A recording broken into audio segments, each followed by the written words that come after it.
नमस्कार दोस्तों, स्वागत करता हूं स्टॉक मार्केट के सेकंड लेक्चर में। आज मैं आपको 50 से भी ज़्यादा टर्म स्टॉक मार्केट का बताऊंगा जो कि बहुत ज़्यादा इम्पोर्टेंट है। इसके बिना स्टॉक मार्केट को समझना काफ़ी ज़्यादा मुश्किल है। तो चलिए शुरू करते हैं।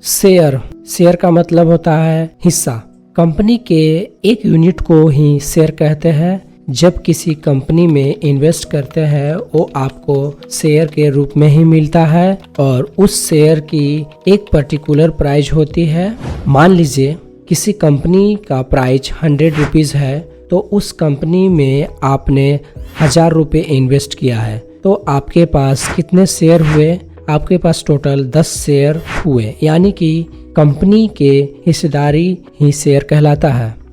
आपने कहीं ना कहीं स्टॉक भी सुना होगा। क्या शेयर और स्टॉक सेम होते हैं? इसका आंसर है नहीं। अगर आपके पास 4 कंपनी है, चारों कंपनी के 10-10 शेयर है, तो आप बताओ आपके पास कितने स्टॉक हुए? अगर आपका आंसर 40 है तो गलत है, क्योंकि आपके पास 4 अलग अलग कंपनी है। इसलिए हम कह सकते हैं कि आपके पास 4 स्टॉक है और चारों के 10-10 शेयर है, यानी कि अलग अलग कंपनी को हम कह सकते हैं। IPO initial public offering. जब कोई company first time stock market में नेम लिस्ट कराती है उसे हम IPO कहते हैं। मैंने आपको पहले ही बता दिया है कंपनी अपना नाम क्यों स्टॉक मार्केट में लिस्ट कराती है।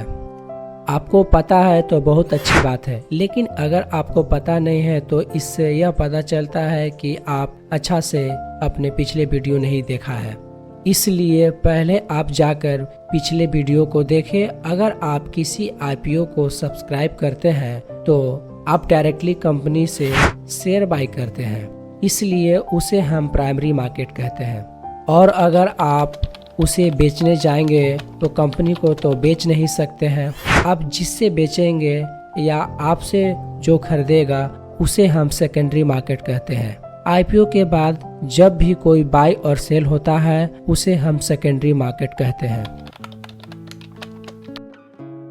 मान लो मिस्टर A शेयर बेचना चाहते हैं और मिस्टर B खरीदना चाहते हैं, तो आपको कैसे पता चलेगा मिस्टर A शेयर बेचना चाहते हैं और मिस्टर B खरीदना चाहते हैं? इसके लिए कोई ना कोई जगह तो होना चाहिए ना, हम सब शेयर बाय और सेल कर पाएंगे। वैसे तो इंडिया में 2 मेन एक्सचेंज है, NSE और BSE, जो कि इसी थ्रू हम सब शेयर बाय और सेल कर सकते हैं। जब आप किसी शेयर को बाय कर लेते हैं उसे हम शेयर होल्डर कहते हैं, यानी कि आपने किसी कंपनी का शेयर बाय किया है तो आपको शेयर होल्डर कहा जाता है। स्टॉक मार्केट में लाखों करोड़ों की मात्रा में डेली के डेली ट्रेड होते रहते हैं।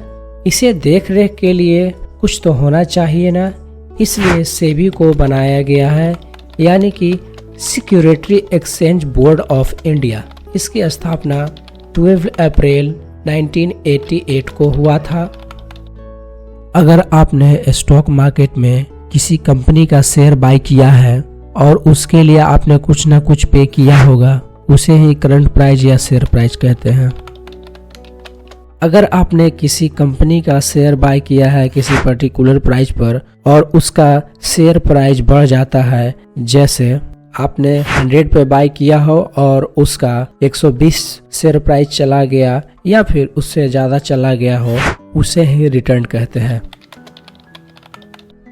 ज़्यादातर कंपनी को जब प्रॉफिट होता है तो कंपनी डिविडेंड देती है। कंपनी डिविडेंड 2 तरीकों से देती है। पहला कैश डिविडेंड, जो कि शेयर होल्डर को डायरेक्टली मनी पे करती है, और दूसरा इसमें कंपनी पैसा न देकर डायरेक्टली शेयर एक्स्ट्रा कर देती है। यदि आप एक कंपनी के 100 शेयर बाय कर रखे हैं और वो कंपनी 5 रुपए प्रति शेयर डिविडेंड अनाउंस करती है, तो आपको कुल मिलाकर 500 रुपए का डिविडेंड मिला, जिसमें कंपनी अपने मुनाफे का कुछ हिस्सा निवेशकों के साथ साझा करती है। डिविडेंड का आप फॉर्मूला देख सकते हैं।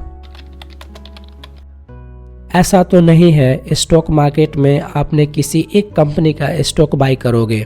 मान लो आपने रिलायंस, HDFC, TCS या कहूँ तो कुछ अलग कंपनी का स्टॉक बाय कर रखा है, उसे ही हम पोर्टफोलियो कहते हैं।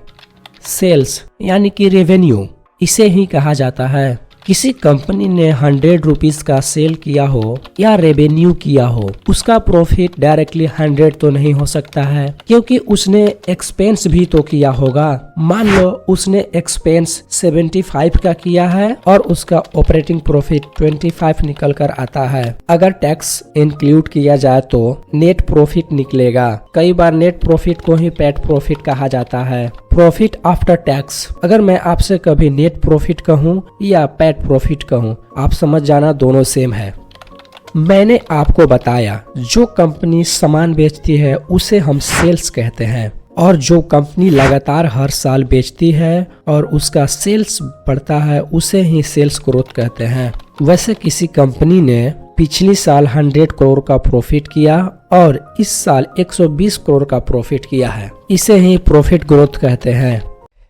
अब आप स्टॉक मार्केट में इन्वेस्ट करने जाएंगे तो देखेंगे कि कई प्रकार के स्टॉक होते हैं, large cap, mid cap, small cap, penny stock. वैसे तो इनका कोई हार्ड डिफिनेशन नहीं होता है, लेकिन मैं फिर भी बता देना चाहूंगा। लार्ज कैप से आपको समझ आ रहा होगा कि जो बड़ी कंपनी होती है उनको लार्ज कैप कहा जाता है। ऐसे स्टॉक जिनका market capitalisation greater than 20,000 crore से ज्यादा हो, यानी कि जिनकी कंपनी का वैल्यू 20,000 करोड़ से ज्यादा, उनको लार्ज कैप कहा जाता है। और मिड कैप 5,000 करोड़ से लेकर 20,000 करोड़ के बीच हो, उसे मिड कैप कहा जाता है। जिस स्टॉक की market cap less than 5,000 crore से कम हो, उसे स्मॉल कैप कहा जाता है। पेनी स्टॉक वैसे स्टॉक जो काफी ज्यादा मार्केट कैपिटलाइजेशन कम हो और शेयर प्राइस भी कम हो। वैसे तो $1 से कम हो तो उसे पेनी स्टॉक कहा जाता है, और इंडिया में 10 रुपए या 10 रुपए से कम हो उसे पेनी स्टॉक कहा जाता है।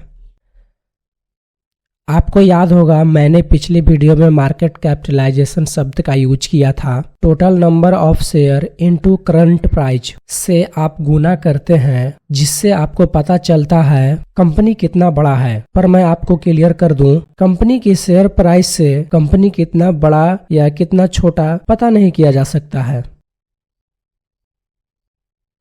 ऐसा कोई भी सामान जो डायरेक्टली कंपनी को पैसा दे रही है, जैसे कई बार कंपनी अपना बिजनेस बड़ा करने के लिए लैंड खरीदती है, मशीन, इक्विपमेंट्स, ऐसी बहुत सारी चीज खरीदती है जो कि उनके लिए यूजफुल होती है और जिससे वो बिजनेस बड़ा करती है, उसे ही एसेट कहते हैं। अब आपको समझ आ गया होगा, कंपनी जिसके थ्रू पैसा कमाती है उसे ही एसेट कहते हैं।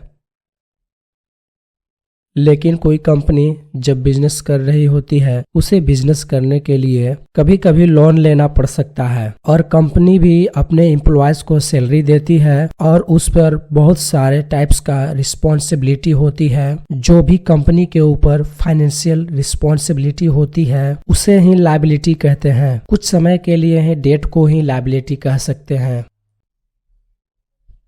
पहले मैंने आपको बताया है शेयर होल्डर भी कई प्रकार के होते हैं। वैसे तो शेयर होल्डर 3 प्रकार के होते हैं, प्रमोटर, इंस्टीट्यूशंस, पब्लिक इंस्टीट्यूशंस, यानी कि बोर्ड ऑफ डायरेक्टर जो कंपनी को चलाते हैं उसे ही प्रमोटर कहते हैं, और पब्लिक यानी कि रिटेल इन्वेस्टर, हम और आप जैसे लोग थोड़ी बहुत पैसे से इन्वेस्ट करते हैं। अगर आप 2, 4, 5 करोड़ से भी इन्वेस्ट करते हैं तो भी आप रिटेल इन्वेस्टर ही कहलाते हैं। नेक्स्ट है इंस्टीट्यूशंस 2 प्रकार के होते हैं। पहला DIIS, डोमेस्टिक इंस्टीट्यूशंस, जो इन्वेस्टर इंडिया के अंदर रह करके बिजनेस करते हैं उन्हें DIIS कहते हैं। और दूसरा FII, फॉरेन इन्वेस्टर, जैसे मान लो कोई सिंगापुर की कंपनी है और इंडिया के शेयर खरीद कर बैठी है तो वो फॉरेन इन्वेस्टर हुआ।